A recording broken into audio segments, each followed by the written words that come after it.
இன்றைக்கி உங்கள் எல்லாருக்கும் ஒரு முக்கியமான தகவல் சொல்ல போகிறேன். அதாவது மியூச்சுவல் ஃபண்ட் டிஸ்ட்ரிபியூட்டர்னு கேள்விப்பட்டிருப்பீங்க. பட் அதனால் என்ன பெனிஃபிட்டு, அதை எப்படி கம்ப்ளீட் பண்ணணும் அப்படிங்கிறது உங்களுக்கு தெரிஞ்சிருக்குமான்னு தெரியல. அதுக்கு தான் இந்த பதிவு. அதாவது உங்களுக்கு 18 வயசு அல்லது அதற்கு மேற்பட்டு இருக்கணும். உங்களுக்கு ஒரு valid PAN card, photo ID, address proof, Aadhaar card எல்லாம் இருக்கணும். அப்புறம் உங்களோட ஃபோட்டோ தேவைப்படும். அப்புறம் ஃபீஸ் 1500 ருபீஸ். நீங்கள் ஒரு ஆன்லைன் எக்ஸாம் கம்ப்ளீட் பண்ணணும். 50 questions. That is no marks for wrong answer, no penalty for wrong answers. That is no minus marks. 50 questions இருக்கும். 2 மணி நேரத்தில் நீங்கள் கம்ப்ளீட் பண்ணணும். 1500 ருபீஸ் ஃபீஸ் பே பண்ணணும். மார்க் டெஸ்ட் எல்லாம் உண்டு. நீங்கள் you should be able to answer about systematic investment plan, asset maintenance company and SWPs, which is withdrawal plan, and you should be able to answer the questions in a proper manner. It will be related with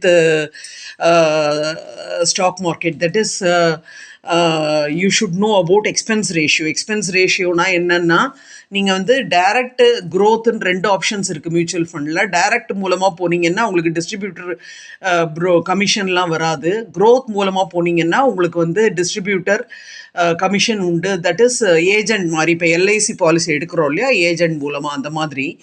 but இதுக்கும் LIC பாலிசிக்கும் என்ன வித்தியாசம்னா, LIC பாலிசியில் commission, அதாவது other than the premium you will have to pay 18% GST. But இதில் ஜிஎஸ்டிங்கிற காம்பனண்ட்லாம் கிடையாது. கொஞ்சம் long term, அதாவது 5 years அது மாதிரி சூஸ் பண்ணிங்கன்னா ஃபிக்ஸட் டெபாசிட்டை விட இதில் உங்களுக்கு இன்ட்ரெஸ்ட் அதிகமாக கிடைக்கும். அண்டு நீங்கள் டேக்ஸ் பேயர்னால் உங்களுக்கு நல்ல பெனிஃபிட்டு. நான் ELSS Magnum tax saver fund, எஸ்பிஐயில் SBI ELSS Magnum tax saver ஃபண்டுன்னு ஒன்றில் இன்வெஸ்ட் பண்ணியிருந்தேன். கிட்டத்தட்ட என்னோட 90,000 ருபீஸ் இன்கம் டேக்ஸ் டிடக்ட் ஆனது அப்படியே எனக்கு ரீஃபண்ட் ஆகிடுச்சு. ஸோ இந்த மியூச்சுவல் ஃபண்டு டிஸ்ட்ரிபியூட்டர் ஆனோடனே உங்களுக்கு ஏஆர்என் நம்பர் அப்படின்னு ஒன்று அலாட் பண்ணுவாங்க.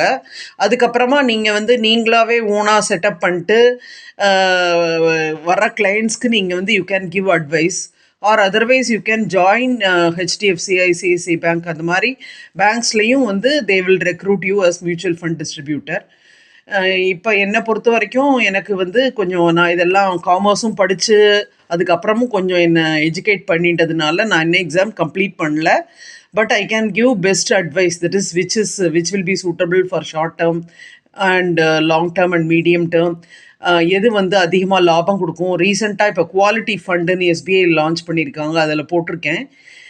என்னென்னா இதில் டேக்ஸ் பெனிஃபிட் இருக்குது. நீங்கள் எவ்வளோ நாள் ஹோல்ட் பண்ணுறீங்களோ அதுக்கப்புறம் பே பண்ணும்போது, லைக் ஃபிக்ஸட் டெபாசிட்டில் 10,000க்கு மேலே போச்சுன்னா நீங்கள் ஃபுல் அமௌண்ட்டுக்கும் டேக்ஸ் பே பண்ண வேண்டியிருக்கும். பட் இதில் அந்த மாதிரி கிடையாது.